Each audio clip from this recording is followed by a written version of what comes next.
Ну вы поехали половина 8-го. И мне поспать не дали, и сами не выспались. Так, продолжим. Мясо всего сколько было, не помнишь? Ну, килограмм 20, наверное.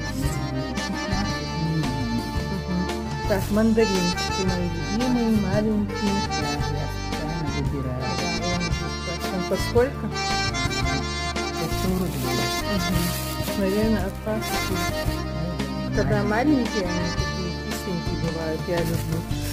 Это ножки говяжьи для холодца.